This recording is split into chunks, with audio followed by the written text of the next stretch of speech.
All right, guys, this is going to be a bit of an introduction preamble before the live stream special program. I'm going to tether this introduction to our post live stream analysis of the trailer. Basically, I wanted to kind of get on stream and talk about a couple of thoughts and theories that I had after the Paralogism Archon quest that happened this patch, because Hoyoverse is doubling up on Paralogism for 5.6 and now Dainsleif, Lumine, potentially the Shades, a lot of this endgame stuff. The fact that we're in Natlin and Lumine now has a fully realized Loom of Fate, I don't know if that's going to come into play with the Night Kingdom or any like lasting tidbits of lore that we have before we go to Nod-Krai. But 5.6 was fantastic. Obviously, my reaction isn't uploaded to this channel yet in its edited form. That's going to be a little bit of time before we get there. But Albedo essentially creating life, turning Mini Durin into a human version or like a humanoid dragon version, essentially committing an act of sin in the eyes of Celestia if it weren't for the fact that his mother is now the Shade of Life and might be the reason why he's not going to get in trouble. You know what I mean? Like, she's become the Shade of Life. She's become the Shade of Life support because she was like crazy and like losing her mind because of the Abyss, I'm assuming. And so the Shade of Life brought her a modicum of peace. So essentially the Shade of Life gave her like a sense of life support, which is interesting. So nepotism has helped out my favorite 5-star. We love to see it.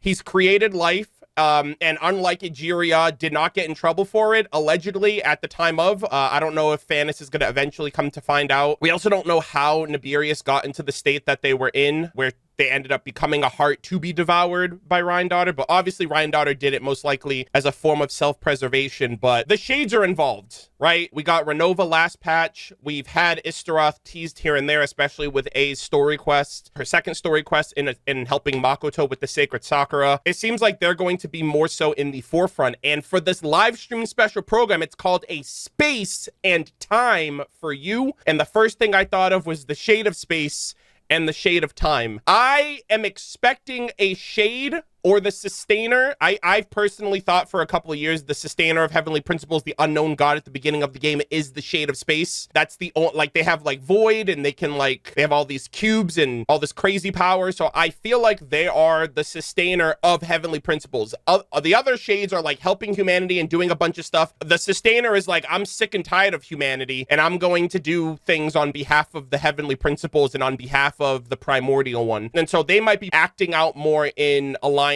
with Fanis than anything else. I'm really hoping we learn a little bit more about the Shades. Lumine looks like she's like tearing through the false sky. You know, it looks very abyssal in nature. She's tearing like a rift through space and time through and it looks like abyssal beyond the firmament. Dainsleif is also here, you know, so we're gonna get probably Sinners mentioned. We just saw a Sinner become like, we got confirmation of Ryandaughtr becoming like a merging of like, she's a Sinner and she's a Shade now. I don't even know if Dainsleif knows about the Shade, so that's going to be interesting. But Skirk comes out this patch. I said this before. I said this on Twitter. I said Skirk is the beginning of the evolution of Genshin's lore. When they drip marketed her, the gears started turning in my brain. I wanted to make a theory video. I was struggling to find a way to how to do it, so this is the best thing I can do. When they released Skirk, they said that her ability was called the 7 Shifting Serpents. And when I did my drip marketing video for that, I mentioned how I wonder if the 7 Shifting Serpents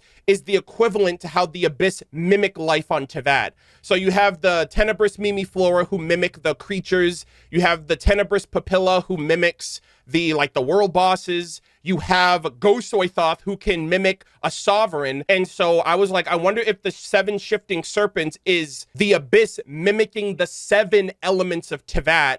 So that way, because another thing too, if you have a vision, your fate is essentially tethered to this place, to this world. And so it's kind of a way for the Sinners to have their cake and eat it too. It's like, we can have the same power as them without being shackled to the Heavenly Principles and shackled to a god who has the elements. So Skirk has essentially abyssal cryo. Once I thought of that, once I was like, wait a minute, she has abyssal cryo powers, I started going down the list.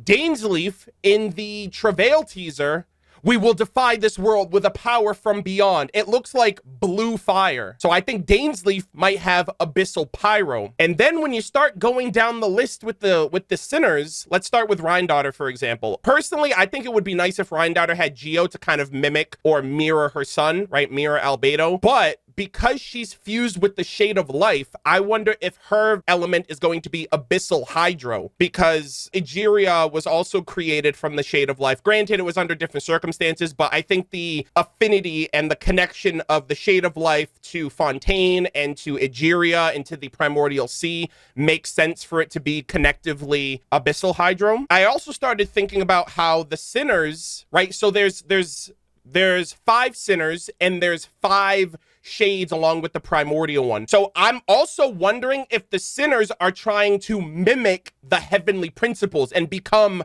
like the heavenly principles of humanity. So Rhine-Daughter is mimicking Nibirius. I think Vetterfulnir, because he's a visionary and he can peer through time, I think he's mimicking Istaroth, who's the god of time and who's like every moment, past, present, and future. I think Roptatyr might be mimicking the like Fanis themselves, because he's Roptatyr the wise, and the circlet that represents Fanis is the circlet of Logos, or the circlet of reason. And I'll go a step further to say, if Roptatyr is a playable character, he might be Dendro. He might have Abyssal Dendro, because Dendro is like the wisdom element. It mimics like the Dendro Archon, the Dendro element of, you know, the region of wisdom. So I think Roptatyr might be like Abyssal Dendro. I don't know who's mimicking Renova, because we just got Renova. The only one I can think of is maybe Rasheriff Solnari Rerir, but we don't even have them yet. Like as of right now, I don't know if the Sinners are going to have to devour the shades to become them, like what Rhine-Daughter did, but at the very least, there are parallels that it seems like they're trying to emulate the shades, or emulate the primordial one, or emulate Celestia in some way. And I'm going to bring this up one more time because it seems very, very apparent, but I do feel like each of the shades have created or have interacted with humanity or interacted with someone on Teyvat in a way that kind of expresses like more things to come, or like maybe a legacy of them, right? So it's heavily implied that Istaroth somehow, some way created Venti. He's one of the 1,000 Winds of Time. Obviously, we now know that Nibirius created Egeria, who was the first Hydro Archon, and Renova made a contract with Xbalanque. The only person who is unaccounted for here is the Shade of Space. And of these elements, Earth, Water, Wind, and Fire create for me what I desire. We have water representing Nibirius, wind representing Istaroth, fire representing Renova, and earth is missing. The Shade of Space is also missing. So I personally feel like Zhongli is a sussy baka man, and I think he knows more than he's letting on. I will go as far as to say I wouldn't be surprised if Zhongli has a contract with the Shade of Space. And I won't be surprised if the Shade of Space is the sustainer of heavenly principles from the start of the game. Those are all of my crack theories right now regarding the Shades, this 7 shifting serpent, abyssal mimic elemental power that, and it makes sense too. I mentioned it in my drip marketing, but it wouldn't make sense to make a whole new element, the abyssal element, for like 4 characters, right? I don't know if all the shades are going to be playable, but not everybody is going to have Dainsleif and Skirk at most. But because like they're already like, I feel like it makes more sense to just incorporate them into the elements, but distinguish, hey, this is not cryo element. This is like abyssal mimicking cryo, but it's not actually like from a vision. Yeah, I think those are all of my thoughts and theories. Also, Dahlia comes out this patch. I feel so bad for this character. Bro, you are sandwiched in between 2 of the most lore-heavy Archon quests in existence with this game, and you're just there. I don't even know how they're going to make Dahlia relevant. I don't know if we're going to go back to Mondstadt at some point this patch. I mean, they teased him, but the difference here is it's like what they did with Aoife. They teased Aoife in one patch and then they released him in the next, but he was relevant in both. He was like the star of the Saurian event when he was teased, but then he was also in the Fontaine film event. So I don't know what they're planning on doing with Dahlia, how they're going to make Dahlia like relevant as like a unit on the banner, unless we're gonna get, well, we also don't know what the event is this patch. So, but there's no way they're gonna do another Mondstadt thing because they just did one with the Archon quest. So yeah, I actually have no idea. Dahlia Hangout? They haven't done a Hangout since Lynette. Lynette, I think, was the last 4-star that got a Hangout, which was over a year ago. Then again, that kind of might fly because, like, they they incorporated the Natlanese 4 stars into the tribal quest. Those were a little different. I do think, though, that we'll probably get a Sumeru event just by process of elimination. We got Nahida's birthday at the beginning of Natlan, but since then, we got the Inazuma event, we got Lantern Rite, we were just at Mondstadt, we just got the Fontaine event as well, and we've been in Natlan for the entire year. So I feel like we have to cycle back now to Sumeru because every other nation has had an event since Natlan has come out. And it would make sense too, because if Dainsleif is back, maybe we'll start talking about Conria, which is located underground in Sumeru, but that feels like more Kari Bear. This is also the first Dane quest in over 2 years that will not focus on Kari Bear, right? We got Kari Bear in Sumeru, and then last year we got like the Kari Bear sequel with Bedtime Story. It seems like that storyline is put to rest with Kari Bear and Clotar. They have the Loom of Fate now. Lumine is also skulking around doing some crazy shit. I have no idea what she's intending to do with the Loom of Fate. The fact that all 3 of these characters are in Natlan and we just got all of the dragon lore and all of the dragon technology lore. And, you know, we got a lot of teases and mentions of the primordial one, the All Plunderer, the Reaver from the sky, learning about Shibalanke and Renova's deal and all of that. It's just going to be really exciting to see how everything comes together. I think Skirk is getting folded into Dainsleif's Archon quests, personally. And she's looking for the Voyager. Sertology sent her on a mission to go and find the Voyager, or find remnants of the Voyager, and potentially their long-lasting current existence on Teyvat, because they're immortal. They're undying, but when their memories were wiped, I don't know if their immortality still perseveres now. You know what I mean? Like, they indwelled onto, I assume, what was like the first generation Conrian at the time, before Conria was even established. And she's still looking for, like, she's looking for them, or she's looking for clues about their existence from Sertology. So Sertology knows about the Voyager, and the Voyager came from beyond the stars, and the Abyss came from beyond the stars, and so I feel like that's all kind of connected and relevant. We learned about that too from like the lore of the Deep Gallery set, artifact set, talking about like the origins of Teyvat, Dragon King Nibelung, and all of that stuff. And so the Voyager, I think, is going to be heavily relevant here. Skirk is going to open the door to a new chapter of lore with the game, which is, I think, is incredible. I don't know if we're going to talk about the third Descender or the identity of the third Descender, because there's still an ongoing debate as to who the second and third Descender is. It's between the Voyager and Dragon King Nibelung right now, but there's no like concrete confirmation. A lot of interesting stuff. So excited to see what they put together here.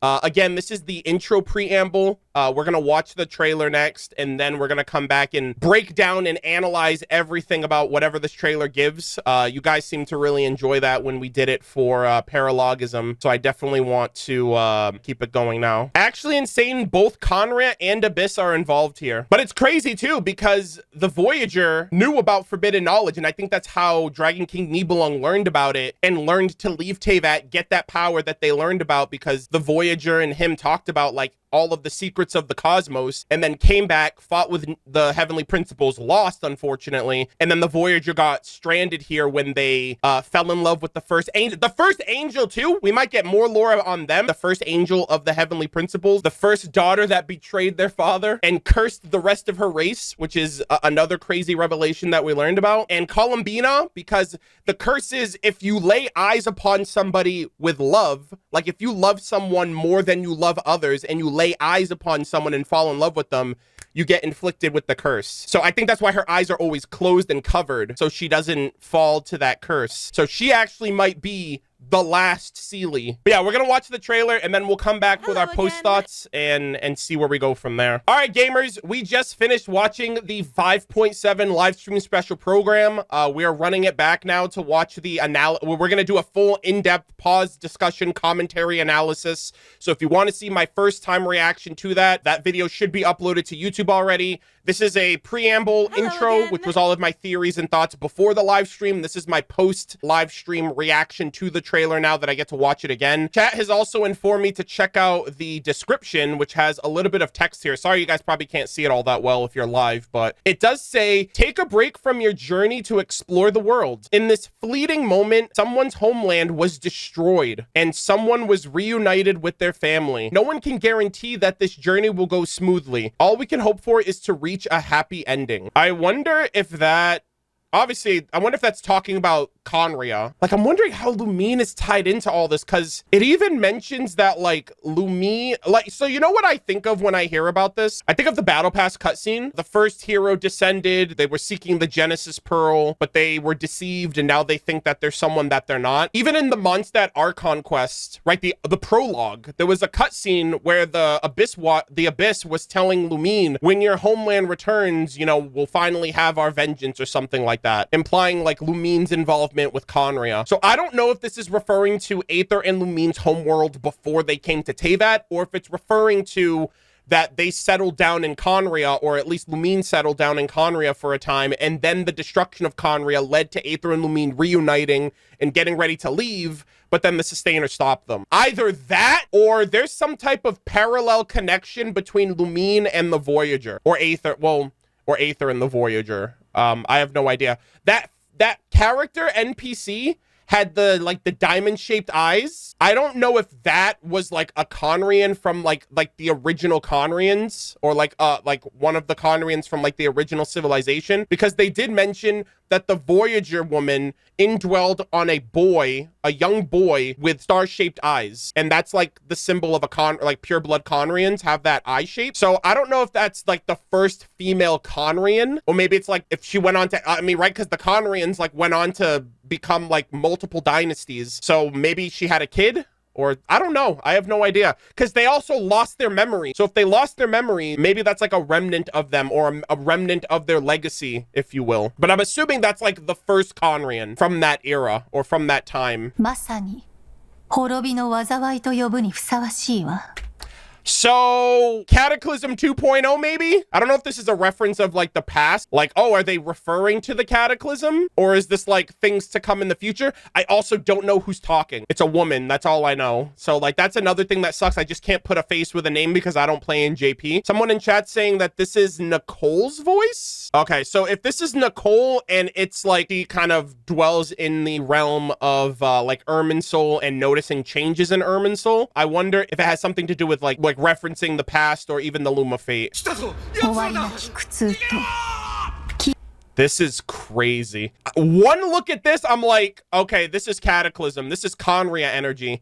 They're coming. Run. Help. Endless pain. A terrible curse that cannot be reversed. This seems like, I don't know if the, see, and this is another thing too. I don't know if the dialogue is referencing the scene that's playing, because usually it's not the case. Like, usually they're like mixing and matching. But this says, you know, they're coming, run, help, an endless pain, a terrible curse that cannot be reversed. So I'm wondering if this is the curse of immortality. And, you know, Lumine being here and, you know, and fire and craziness. This is kind of reminding me of Capitano's scene, where it showed like all the Conrians suffering from the curse and being engulfed in flames and all of that stuff. So 消えることのない呪い I told you we shouldn't have trusted these outsiders. I don't know if this is like a Descender thing, or you know, people from beyond, or maybe anyone that's outside of Conria, like the twins, basically, like Aether and Lumine. So they summon them from beyond the stars, right? So it was Conria, right? It was the Univertas Magnastorum. So basically, the Academia of Conria summoned the siblings from beyond the stars with the intention of using them, or using our sibling as like a vessel for the Abyss. Their hubris and their arrogance to try to harness the Abyss backfired, and everyone gets fucked over because of the curse. And now they're like, I know, well, there were some people that were saying, yeah, maybe we shouldn't do this. Vetterfulnir was one of them. He was like, you guys are fucking around, you're about to find out. And King Ermin and like the higher ups were like, you shut your mouth, we're gonna blind you and imprison you because you don't know what you're talking about. Don't ever question our authority. And then the Cataclysm happened. So Vetterfulnir was spitting facts, and the siblings just were caught up in it, basically. When did we learn about this? The Xbox Wing Glider talks about that entire situation. Yeah, and Piero did try to stop it, but yeah, unfortunately, he's just a mage. There's only so much he can do. そして And the birth of a savior. I assume that that's Lumine. 救世主の誕生 The Loom of Fate finally finished its work. Okay, so this is like post Kari Bear. They probably tested it, realizes it works, and now they're trying to put it into action. I don't know why they decided to go to Ochkanatlan, right? There's like a bunch of Abyss characters there, like creatures and beings there. I'm kind of curious how that's gonna, like, why Ochkanatlan specifically, unless they're trying to get Dragon Tech. Oh, my captain's also big chilling up there too, so hopefully we get to see him. I heard of the Abyss Order, but this is the first time I've known them to take organized action on such a large scale. Yeah, Ian-san, it's kind of crazy. The Abyss are actually organized. They were trying to create like a mecha Osile. Bro, you know how crazy it is to think that I wonder if they'll still try to do that with Osile and the Eye of the First Field to, like, I know they've moved on, like Osile was like a contingency, but I wonder if the Loom of Fate works, if they can still use that as a backup. Like, I'm still wondering if mecha Osile will become a thing in the future, especially if there's like another Cataclysm 2.0 or like some type of crazy event that merges the past and the future and the present together. Like they're talking about like restarting the universes or like bringing back the real universe. I'm like, what the hell is happening with that? But yeah, Mecha Osile was a contingency plan, and we stopped Osile from being freed, so they decided, okay, we're gonna move on to another thing, this Loom of Fate, which is our grandiose plan. But I still wonder if Mecha Osile's like in their back pocket in case, you know, they need, unless they want to, like, unless they have multiple dishes cooking. So yeah, the Abyss Order, they're organized. It's not the Abyss, it's people affected by the Abyss using that power to their advantage, aka the Conrians. Yeah, they're fortifying Ochkanatlan too. It's like they're preparing to go to war against our entire nation. Yeah.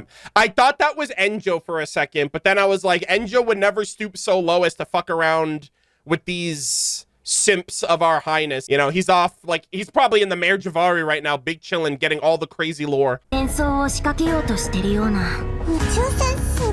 The spaceship!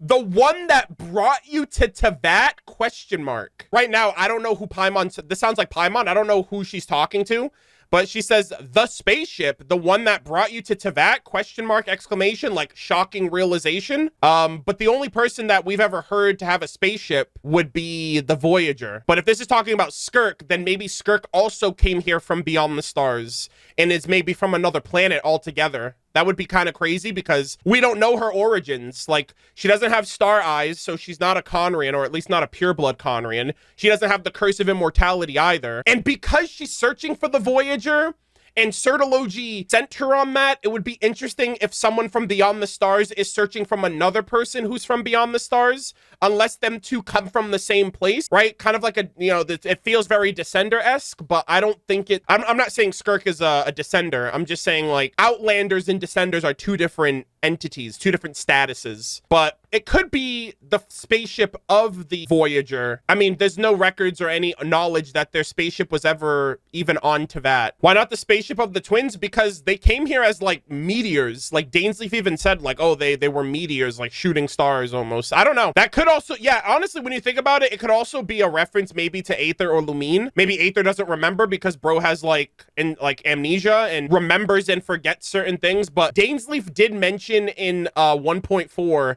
that, like, which we didn't know at the time. He was like, oh, you were a meteor and you fell here and you were sleeping the whole time. Like, your sister just never woke you up. So unless they had a spaceship like in orbit and then they just like crash landed into Teyvat as meteors, they could have jumped from their spaceship and meteored down. But this is just new information because the only time we've ever heard of a spaceship is the Voyager. Anyways, let us continue.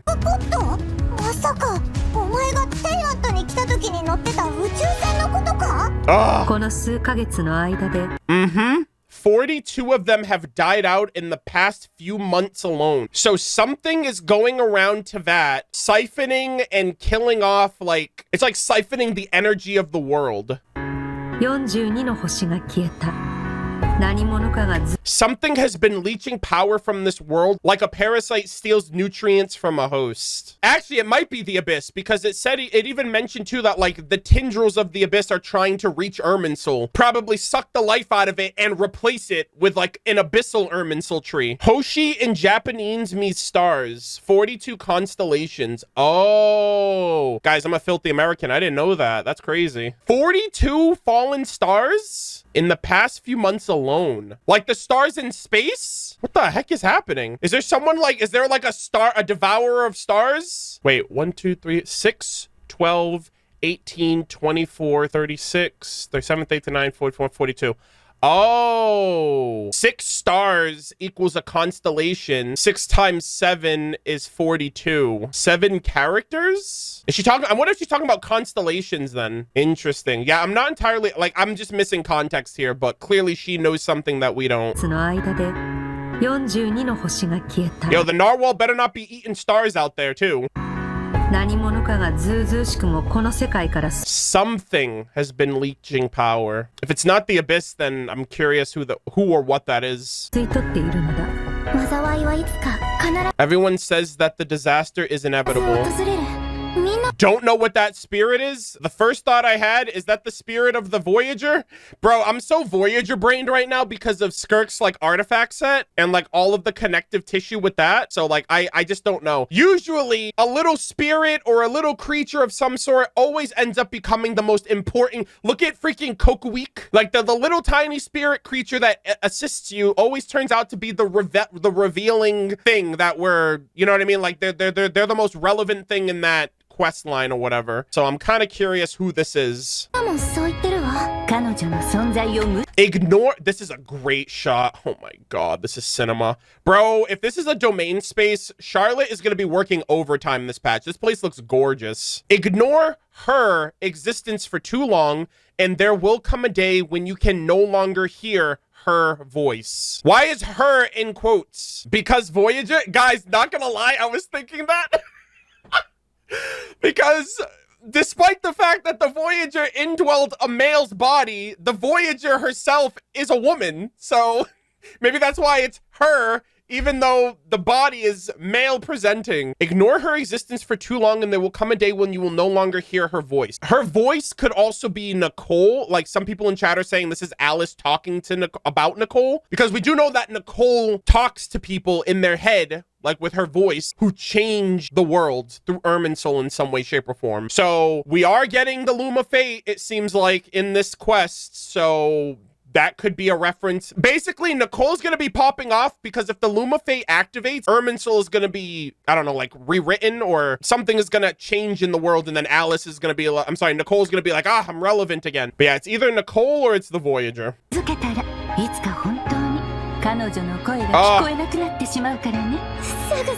The monsters, they're right there.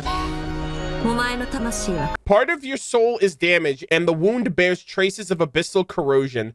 I wonder if this is Skirk talking to the Traveler, and that's why they were like, they looked like they were sparring, like from what they mentioned in the special program. And Aether has also been like siphoning and absorbing Abyss throughout Natlan. So maybe that's what she's sensing as well. She's like, oh, you're more aligned with Abyss than you think. And so maybe he got into a fight, he got hurt, and she's noticing that. But yeah, interesting. So good. That looks like her idol animation. That looks so sick. Since you haven't studied the art of using abyssal power, I'll have to do the investigation for you. So Aether is not adept in the abyssal arts yet. Skirk might be training the Traveler like she trained Child, and we might learn a thing or two by the end of it, especially since we're going to get all 7 elements by the end of Snezhnaya. If she's basically using abyssal cryo, like who's to say the Traveler can't have an abyssal version of all of it? That would actually be sick. That would actually be sick if the Traveler gets an abyssal variant of all of his elements, because that's like, maybe they give the Traveler like an additional ability for all of his elemental forms if he's able to tap into the, so basically it's still the elements themselves, but it's like an abyssal variant of each one because he has the Abyss, and the Abyss mimic the elements. So that'd be really cool. And it's just like a new variation on the already existing elements for the Traveler exclusively. I think that's the only way it works. They can't extend this to every character, but if it's just the Traveler exclusively, I think that'd be cool. Also, I've thought this for a long time. I wonder if they're going to eventually give us a playable Lumine for free at the end of the game. Like, the start of the game, you get a free Traveler, and then the end of the game, you get the other Traveler, and then you have both of them. I think that'd be super cool, too. I don't know. We'll see. Because technically, if Lumine has abyssal power, that means she should be able to mimic all of the elements as well. So I think that would be super dope. Aether had to go to every statue to get the elements, but Lumine is abyssal, so she already has all the elements. I think that'd be really cool. No way for free? Nah, I think so. I think it would be like, just like the Traveler. You basically have like 2 copies of the same character. I'm just coping, but I'm hoping. Let us continue. Also, I'm gonna play out this part right here. This music is absolutely peak. So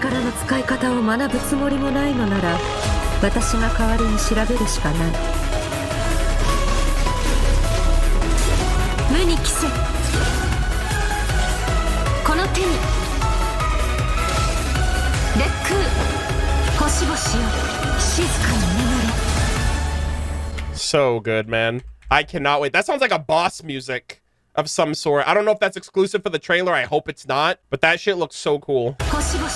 Another star goes out.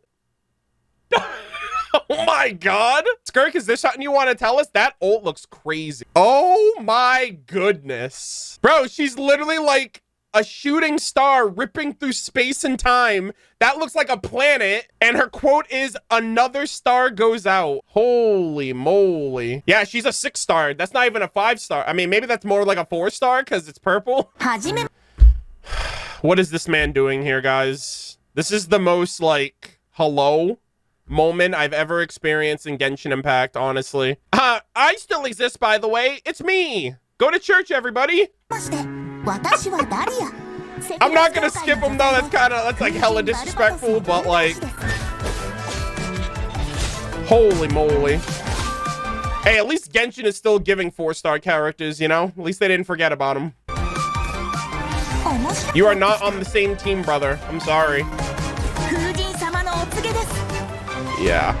I do not know what the hell that thing is. It looks like a cryo. It looks like cryo and hydro infused. Very exclusive for this moment. It might be that little spirit we saw on the tree. Maybe it evolves as the quest goes on and it'll like manifest into like a different form. Or maybe this is like a fragment of the past that's like helping the Traveler course through whatever area this is. I'm not entirely sure. This place looks wild. I don't even know if we're on Teyvat at this point. We look like we're literally in the bowels of the abyss. If we are climbers in the dark, it appears the dawn has finally broken for me, but your ascent continues. Is this Sertology? We don't know what he sounds like, actually. So if this is an unknown voice, maybe the assumption is that it's Sertology. If we are climbers in the dark, it appears the dawn has finally broken for me, but your ascent continues. So I wonder if this is a different voice, maybe it's Sertology talking to Skirk. Like if he's a failure and all of the sinners are failures, maybe his abyssal protege could exceed him where he wasn't able to. Because he's also sending Skirk on these missions, right? So if she's finding out, oh, the stars in the world are going out and I have to figure out what's causing it, you know, and he's also sending her to go out and find information on the Voyager. Maybe it's because like he's trying to like build her up because he can't do it anymore, potentially. Jesus. Yeah, and she has her guitar too. The thing about Skirk, there's a line that she says in the Fontaine Archon quest that really like makes me think about like her potential. Like, I wonder if there's like a love interest or a love dynamic or someone that she lost that she cared about in her past. Because, hold on, I want to actually find the quote. I've been training with my master, the Foul, ever since I was young, and I have never returned to the surface since. So most of the information I possess, I got from him. Return to the surface implies that she was from Teyvat, that she lived on the surface before going to the abyss, but we don't know. It is only natural for those who are greater than humanity to possess a different sort of common sense, which is why there are so many problems in our attempts to communicate with humans. Regardless, you should probably get rid of objects of misfortune. to prevent any disasters from befalling you. It's this line. To live in itself is a blessing. But once a person dies, the bonds he once had with this world shall all turn to curses. That sounds very personal. The fact that she has the guitar and she's like playing it and she's like secluded away from Aether, that seems very personal as well. Who is she referring to? And like, how does this tie in with her presently? And who, like, I'm wondering if there's someone she has in mind when she says this. I hate to say this, but I'm thinking more and more about the First Angel and the Voyager when I think of Skirk. And there's a part of me, there's like a cracked theory part of me that thinks she's one of them. I just don't know. What do you mean by that? No need to fret. These are just my Personal thoughts. And my reason for no longer wishing to return to the surface. I think there's something here. I feel like I'm cooking, but I don't have any info. I got nothing else to go on, but I've been thinking about this ever since. My mindset is too, like, why does the artifact set that is used for Skirk, why is it referring to the Voyager and the First Angel if Skirk has nothing to do with that? Sometimes, yeah, obviously it doesn't need to be a direct correlation. Whatever her weapons lore is, if her weapons lore also refers to the Angel, the First Angel or the Voyager, then I'm more convinced that she's related in some way, shape, or form. But I can't be sure. I also can't wait to get her to, I'm getting her to Friendship 6 as soon as possible.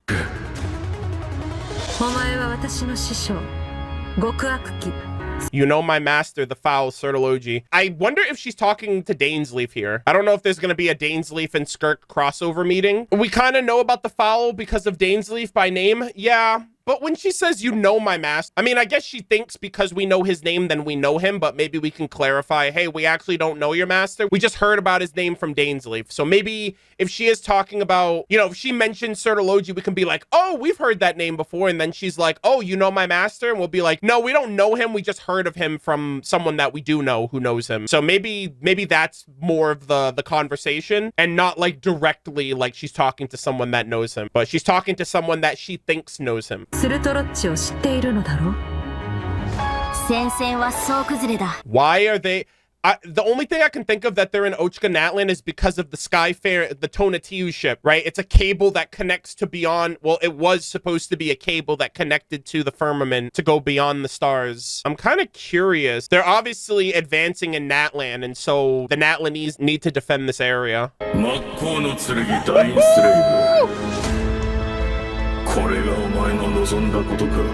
Twilight Sword Dainsleif, is this really what you want? Dainsleif is definitely squaring up against any creature that's not a sinner.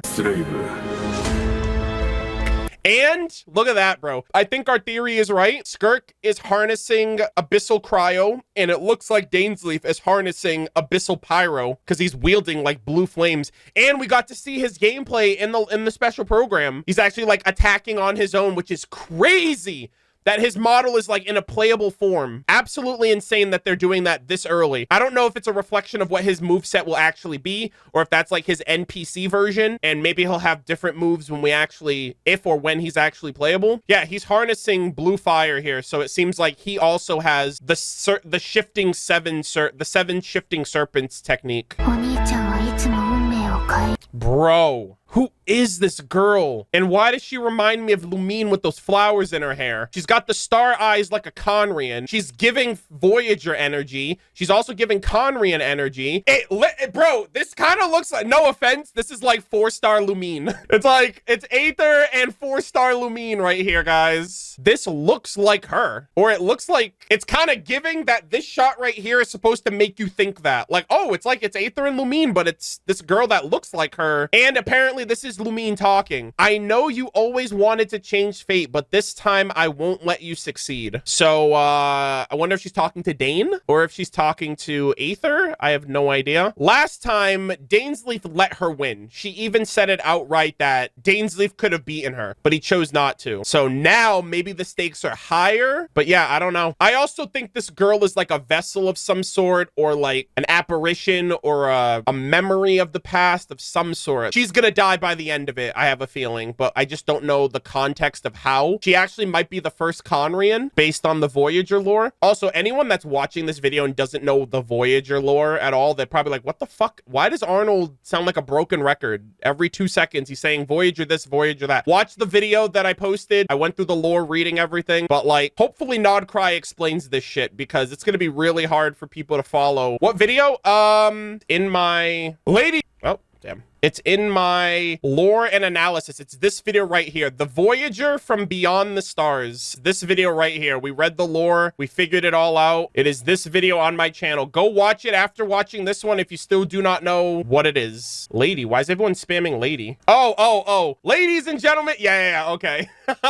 Okay, yeah. My video auto plays every time I go onto my own channel, so that's a little annoying. But yeah, the Voyager from Beyond the Stars video, you'll learn about the Voyager in its entirety from that video. I did tweet about this yesterday. This is gonna be a really long video, by the way. I hope you guys don't mind, but I tweeted yesterday, I want to do a like Genshin lore for dummies video series about the lore of Genshin in like a digestible way, but it's so easy to say that, but it's so hard to like want to summarize lore but not leave any important details out. I really want to do that, but right now I just don't have the time because I'm focusing so much on my Let's Play series. So once we're caught up, I feel like, and that's another thing too, the content would essentially be evergreen because like you could go back and reference it anytime. Anyone that wants to get into lore would be able to follow it. I just don't have the time to invest in focusing on it because I'm playing the game actively. I'm editing my playthrough series. So there's really no room for me to be able to do that right now. But once I'm like fully caught up with everything, I think I want to commit and do that for sure. And I want to start from the beginning. So it'll be like mini video arcs of like, I want to start with the old world of the dragons and then the War of Vengeance and then like the early civilizations of every nation and then work our way up to the present day stuff. It would be difficult. I mean, it won't be difficult. It'll just be challenging. Like I know the lore. It's just putting it in a tangible way for viewers to be able to watch and understand. Anyways, that was a side tangent, but long story short, she's giving Lumine, she's giving Voyager energy, her and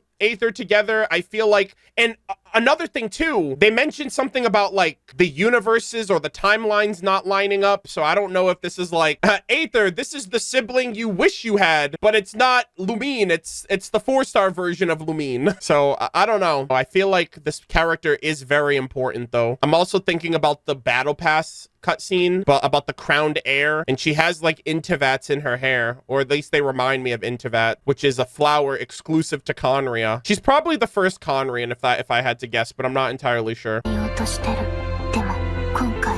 And this is kind of like they're looking at the cataclysm or some type of destruction. Good job. Good Skirk. Once again, you survived.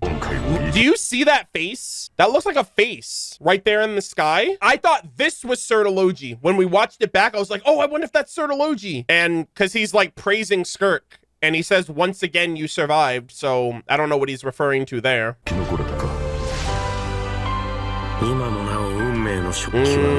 So the loom of fate is running as we speak. And see, here's another thing.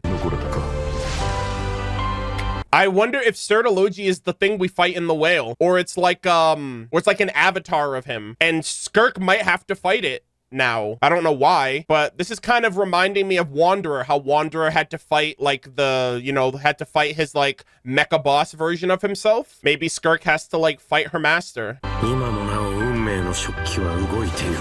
So this is Dane, I think, saying, so the loom of fate is running as we speak. How did you get the power of the all-devouring narwhal?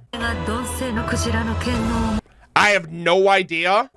Unless she tracked down the thing that's been devouring and like siphoning like the thing she's searching for, maybe that, right? Because I was thinking too, I'm like, something is like the stars are going out, maybe something's eating it. And then she's like, how did you get the power of the all-devouring narwhal? So maybe the thing she's looking for is like devouring stars, kind of like the narwhal is.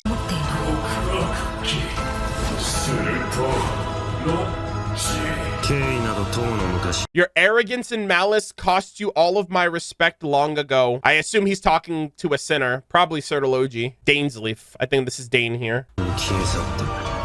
This, oh my god. Bro. Oh! Chat, the cubes! On the side! Oh my god! Holy shit! The sustainer of heavenly principles! Where are you? Oh my... Yeah, no way I saw that the first time. Holy shit. Oh my god! Yeah, this is Conria, but like we might actually see her here. I'm like, the cube's the sustainer. We haven't seen her in years. She might also be the shade of space. Oh, yeah, I was like, bro, this shot goes so hard. So this is the site, ground zero of Conria's destruction. This is like seeing it from a different angle, but like Lumine in like the We Will Be Reunited trailer as she's falling and seeing Conria like being uprooted from the earth. I'm sure this is the same trailer, but from a different angle. But like just seeing the cubes, I was like, oh my god, the sustainer. Please tell me we get to see her in this flashback sequence. So here's what I'm wondering. I'm wondering, did Lumine use the Loom of Fate to go back in time? Or is this just a reflection of her memory of that day? I don't know. Wow, that was such a shock. I did not see that the first time. Holy moly. I just... See, and here's another thing too, guys. We got Renova in Natlan. We've got Istaroth teased throughout Enkanomiya and Raiden Shogun Second Story Quest. We just got the identity reveal of Nibirius, the Shade of Life, who has been teased in the game since 1.2 when Albedo came out. So the only one we're missing is the Shade of Space and or the Sustainer of Heavenly Principles. And if they reveal or drop or talk about this last shade in any context, we're gaming. Also, yeah, I didn't realize that I freeze framed on her ass. I'm sorry. Or, you know, you're welcome to, you know, whatever. There it is. I think that's the Loom of Fate in her hand. I think that's, is that it? Is that the Loom of Fate in her hand right there? I cannot miss the chance to reunite with you 500 years in the past, no matter what. This sounds like time manipulation. See, chat, it is. She's back in Conria right now with the Loom of Fate in the background. Look, the cubes are in the background. Conria's destruction in the background. She's got the Loom of Fate. So I think she just became Istaroth. Oh my goodness, chat. So the Loom of Fate it seems to be a time turner, and it lets you go back in time, or it lets you rewrite fate, right? The threads of all fate will be yours to reweave. So maybe she wanted to go back to stop something from happening before it happened. Oh my goodness. So she did go back in time, which means we actually might see the Sustainer of Heavenly Principles and Renova, because Renova cursed the Conrians, and the Sustainer's cubes are here, so she clearly did some damage. Oh my god. Which means, chat, this is literally what I wanted. Guys, I'll find the video. I will literally go on a search. I literally said back in the day, they need to literally take us back in time to experience the Cataclysm, the Archon War, any moment of the past. We need to see it for ourselves. And it has to be substantial, like an Archon quest. I said it was going to be like a Leyline quest. I think the first time I mentioned it during like 1.1 or 1.2, but I remember advocating for it after we got the Dainsleif Hidden Strife quest, which was like a Leyline event. That was when I was really advocating for it. I was like, okay, now I actually want this. Just saying, bro. I manifested this shit. I was cooking. And yeah, it does seem like the ley lines can create like a new timeline, which is what I said in Kari Bear's Archon quest as well. It seems like it's like our time.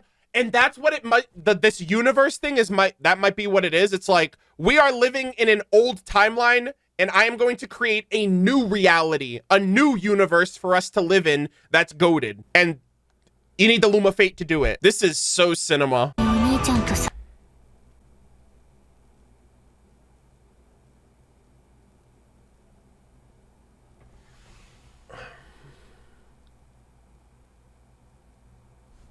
Chat.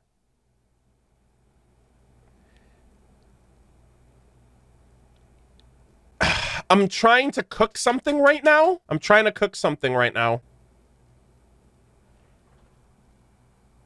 Did Lumine go back in time for this girl? It seems like this girl is heavily important.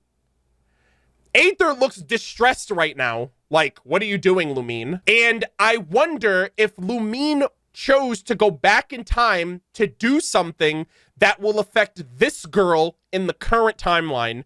And I don't know if she's going to erase her from time or she's going to kill her. Or she's going to do something with this girl that will alter the present.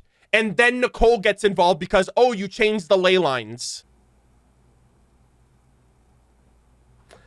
I don't know. She has to be from 500 years ago then. Like an important Conrian from the Conria dynasty. Maybe she's the catalyst that started things or allowed things to happen or something. But Lumine literally traveled back in time to change, to rewrite an event back then. And this girl is somehow related to it. I wonder if the Vinster King had any kids. Like, this NPC is important and Lumine is doing all of this to change something. So she's trying to change something, and I think that something is going to affect this girl somehow in the present once this chain of events butterfly effects and alters the future. I think, bro, I hate being in the ballpark but not having the answer. I'm working with nothing right now, but clearly she's important and Lumine's trying to change something.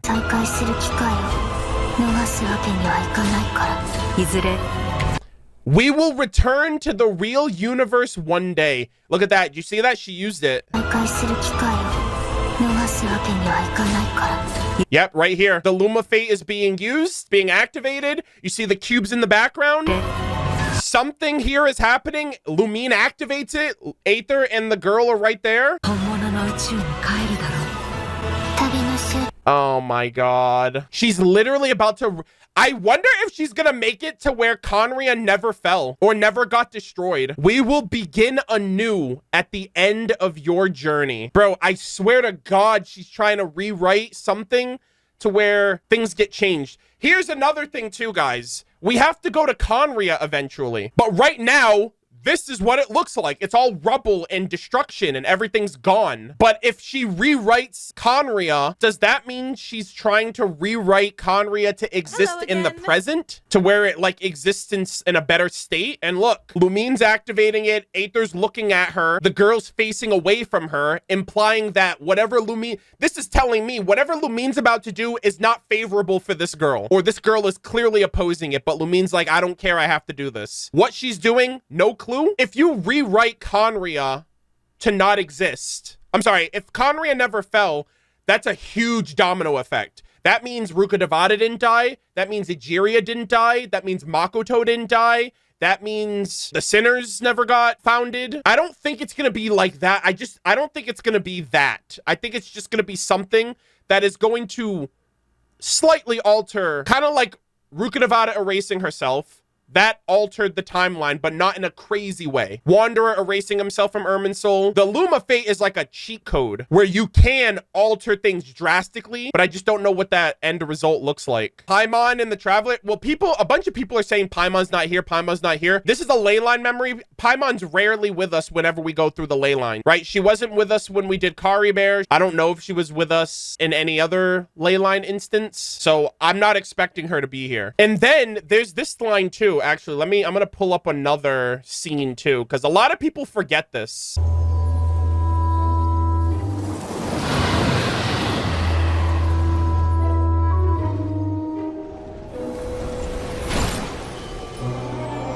Your Highness, your humble servant returns. When your homeland returns to this world, we shall revel in its glory. When your homeland returns to this world, what if Lumine is trying to return Conria to the present day? She is the princess of Conria, and so I think she's trying to be like, okay, we're gonna change things. Redo, right? You ever see that freaking Fairly Odd Parents episode with Cosmo? He's like, redo. She literally hits the button. She yoinks this entire kingdom. and brings it to the present. I don't know. I don't know what that means. I don't know how that's possible. I don't know what shape it's going to look at. Is it going to look the same way? Are you going to revert it back to its former glory? I don't think it's going to change the timeline. I think she's literally going to, how do I word this? It's going to be like the area.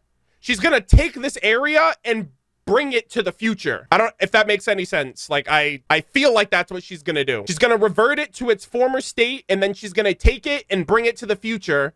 So that way it doesn't get destroyed in the past, aka obfuscating its fate. And I don't know what this is going to mean for the Conrians in the past and what it's going to mean for this girl here in particular, because this definitely seems like it's going to have ramifications in the future or in the present. That's all I can think of. And this girl is clearly pivotal in some way, shape, or form. I don't know if she's the founder of Conrians. I don't know if she's the progenitor. I don't know if she's the Voyager or the Voyager's descendant. But this girl is hella important, and she's definitely not in agreement with what's about to happen here. We will begin anew at the end of your journey. So here's what I'm wondering. I wonder if Lumine took Conria from the past and pushed it into the future, aka 8.0, and she's telling the traveler, we will begin anew at the end of your journey once you make it to where I am, or to where Conria will manifest. Because it wouldn't make sense if she changes something in the present. I wonder if she's going to change something in the future. And obviously Dainsleif even said to the traveler, you know, he said, you know, defeat me, prove to me that you're more worthier than I to save her. If you can, the threads of all fate will be yours to reweave. And then Aether, chat, I've been cooking for years. Aether's gonna get the Loom of Fate, and then Aether's gonna be able to create the perfect timeline based on everything that he's witnessed. And I said that shit. I don't know where or when or how, I'll find it. But I said Aether is witnessing everything because at the end of the game, he's gonna be able to choose a new timeline for Teyvat based on everything he's witnessed. He'll be able to decide who lives, who dies, what civilizations exist, and everything based on everything he's witnessed. So he'll be able to rewrite Teyvat entirely and create like the perfect timeline, if you will. Especially if the primordial one finds out or catches wind of it. Bro's literally in a coma right now, practically. He's definitely in an incapacitated state after the War of Vengeance. So the Shades are acting on his behalf. The Sustainer is probably like his right-hand woman at the moment. What can they do? What can they do when they appointed the Archons and all the Archons' gnosis have been yoinked? So now their connection to Celestia has been cut. So Celestia doesn't even have control of most of the Archons. And then after all of that, you're going to have the Tsaritsa, who's literally, while all of this is going on, the Tsaritsa is also going to be fighting Celestia. So they're not going to have a moment to breathe. And I feel like Paimon is going to be the only way you know what's crazy? Aether is the witness of Teyvat, and Paimon is the witness of Aether. Like, Paimon is witnessing everything as well, and will probably relay that information to the primordial one when we go to Celestia. She just doesn't know it. You know, she's like a sleeper agent, essentially. So I feel like he'll be able to learn about Teyvat through her. This is probably my longest analysis video that I've ever done, and I still need to edit the freaking special program after I finish this. This analysis video is going to be uploaded, I think, on either Sunday or Monday. I want the special program video to cook for a little bit, and I have to edit this video down. I guess to kind of wrap things up here, we also have the Nod-Krai preview that they showcased as well. And the description here reads, if you want to know more about a certain land, you have to ask the people who live there. Yet, when faced with too many choices and no way to decide, perhaps you need a witch's keen eye to give you guidance. AKA, what was Nicole? A guide who never gets lost, right? That's one of her titles from the Windbloom Festival. He's like a guide who never gets lost. So I like that. I like that a lot. I'm so excited. Nod-Krai, an ever-changing landscape of ruin. Oh, actually, hold on. Oh, there's no credits for the voice in the description. Nod-Krai, an ever-changing landscape of ruin. A marvel corroded by time.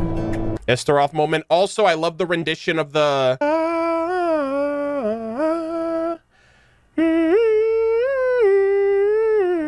like the song of the Welkin Moon. So good. Ever-changing landscape of ruin.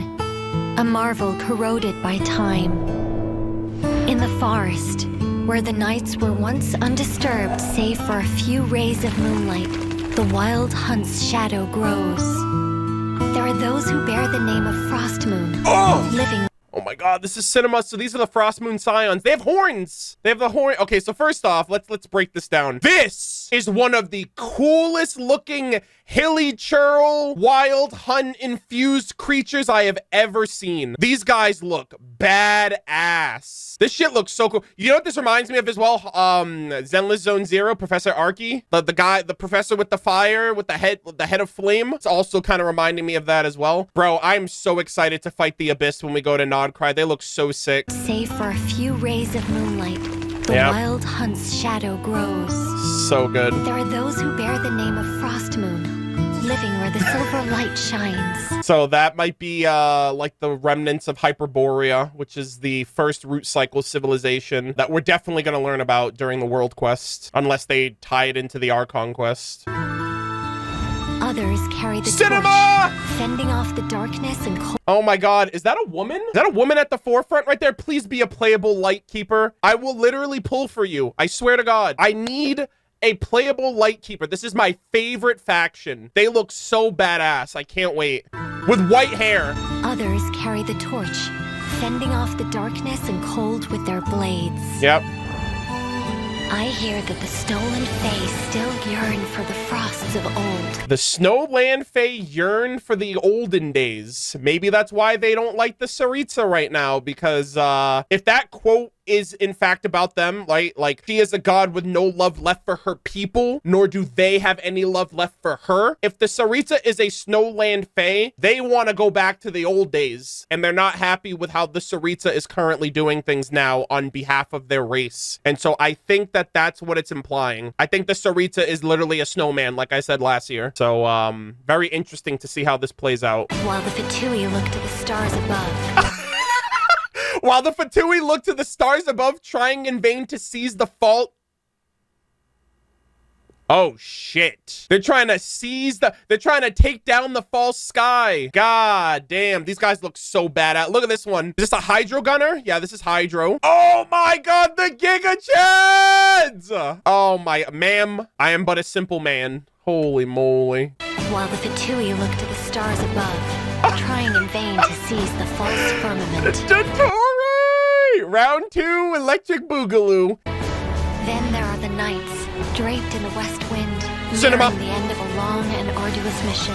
Grandmaster. He literally looks like a Venturine. Blonde, teal, black, white, gold. It's literally a Venturine and Japard mix. That's crazy, brother.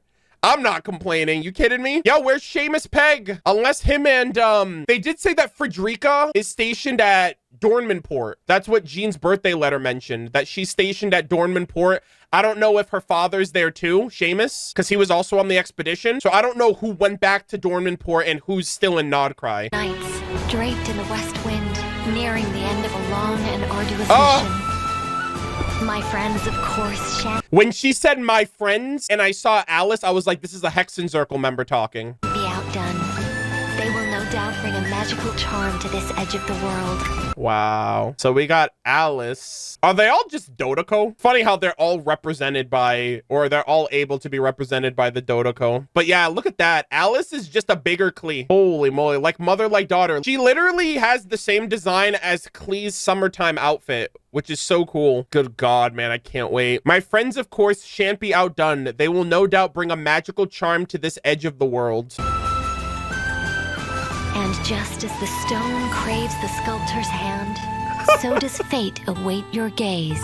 Yeah, we're waiting for you, traveler. Pour me another cup of tea, if you... Bro, this looks... Is this a Sealy? What the heck is this thing? Unless this is like... And look at her! Bro, she's literally overlooking the reconstruction site of Nod-Krai. She's like, oh yeah, this is a great view.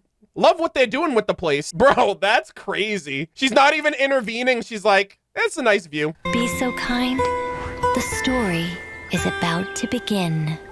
Wow. Yeah, I think this is Nicole, just because like Irminsul's being involved right now, and she's been like teased ever since 3.3 with the Wanderer Archon quest. I think this would be really cool to just get another Hexenzirkel witch that's not Alice or Barbeloth at this point. I don't think we're seeing Rhine-Daughter until Conria at the earliest because, you know, her involvement with everything as a sinner. Octavia is a traveling witch who goes to other worlds beyond the stars. And, you know, Ivanovna is dead. Anders' daughter is dead. And there's another one unaccounted for. We have to wait and see. Got him. Be so kind. All right. The story is about to begin. Tough crowd today, apparently. Yeah. Everyone's a critic these days. All right, and that is, believe it or not, that's the analysis. This was a really long stream, a really long video. I really hope you guys enjoyed my thoughts, theories, speculations, breakdown. Please come back to this video after 5.7 and see if I cooked. I think I'm cooking with, like, no utensils in the kitchen at all. Like, I'm working with my brain, my headcanons, my past theories, and, like, the little bits of crumb that they're giving me to, like, lick and give me like little to no sustenance until we get some actual food. I love Genshin Impact so much. I cannot wait until we actually get the answers. We have Skirk story quest, Dainsleif Archon quest. We're getting answers. We're getting probably more questions. Conria, sinners, maybe a shade, potentially. I'm hoping the Sustainer, or the Shade of Space. We're getting more lore with Skirk's like character stories, her dialogue, her weapon. I'm going to be working my ass off to get her to Friendship 6 as soon as possible. And we're getting an animated short. We're getting her teaser, demo, and collected miscellany, which means Dainsleif's gonna have a bit of shade to throw her way. And then we're off to the races. I can't wait. I'm so excited. Chat, you know what else? Next month should be the Harbinger trailer. We get one every July, right? Like the Reignition, the Overture teaser, Winter Nights Lazo. That's next month, actually. I just remembered that. And it actually might be a Dottore trailer, which is even more exciting because we don't know anything about bro. I mean, we do, but he's obviously cooking, right? Zendik. It'd be cool for them to confirm that in-game about his identity in Sumeru and his name reveal. I know it's heavily implied that his name is Zendik based on the lore that we learned about in Sumeru, but they've never verbally confirmed it or stated that that is him in game. I'm excited for the Lightkeepers. I'm excited for Hyperborea and all the world quest content we're going to learn about and get. This looks crazy though. As a location, I'm pretty sure this area right here exists in game. And I hope we get to like come here and take a picture. I love areas that reflect in the game. Like one area that I remember them doing this in, Mother versus Father, right? The Mother versus Father fight. That location you can actually go to in game. Yeah, this actually looks like it's in engine too. So this actually looks like it's in the game. And then there's Sitlali's teaser, I believe it was, like her rival's grave. That shot is also in game. So I really like when they do stuff like that where I'm like, oh, I know where that is. And then I go and find it. So yeah, they're making like a type of celestial body here. I don't know if it's like a Depth Star. Clearly, it looks like a weapon that's gonna... this actually might be Project Stuja. I feel like they're gonna create like an ice beam to like destroy the firmament and tear down the false sky. Chat, you know what I actually think? I think there is going to be a permanent world change in Genshin where the false sky falls and eventually... every sky part, like the sky of Teyvat, will see the real sky in the future. And it'll be a permanent change to the game. So I'm actually going to take a picture of different parts of Teyvat in the sky right now before that happens. And I also think that this is my personal headcanon. I don't know if this will ever come true, but I would love for it to be the case. I would love for that to happen. And it also changes the login screen. Like when you're like traveling through Celestia, I would love for the sky of Celestia to also be changed as well, to reflect that. I think that'd be really dope. So if it happens, I I hit up Dawei on speed dial and I made it happen. It is June 6th, 2025, by the way. But thank you guys all so much for watching, for listening to me yap and discuss Genshin Impact passionately as I always do every patch. Thank you so much to everyone that watched live. We had like 2,500 people in here, which was absolutely like heartwarming, and just really, I really just appreciate everyone that's discovering my channel and discovering my streams and my tweets and my content regarding this game. And I can't wait to continue reacting and getting hyped and reading lore and discussing and learning more about Teyvat with all of you guys involved. And it wouldn't be as fun if it wasn't for you guys and the community at the end of the day. My playthrough series is still continuing on. I want to do lore content for Genshin in the future as well, so I'm really hoping moving forward that we can, you know, just see where Nod-Krai takes us. And we might actually be getting the Mayor Javari next patch, and Enjo, or whatever he's going to be calling himself, and the Bakanawa and the Minokawa, right? The dragon and the phoenix and the Mayor Javari and Stanley lore and Sanhaj lore and everything else that place is going to give us, maxing out the Statue of the Seven. I don't know if we're going to get a Mavuika second story quest anymore, because we didn't get one for Farina or Nouvelette, and we're not getting one now with... Maybe they'll save that because we're revisiting all these other nations, I think, during the next year of Nod-Krai. So we'll probably get Mavuika second story quest for her Gnosis, most likely, or an Archon quest for her Gnosis before Snezhnaya. So I'm expecting that at the very least. I'm expecting a Venti Part 2 story quest as well at some point in the future. I've been talking about that for years. But yeah, that's everything. Those are my thoughts, theories, reactions to everything. I hope you guys enjoyed. As always, leave your thoughts in the comment section down below. And we will see you all in the next one. Take care.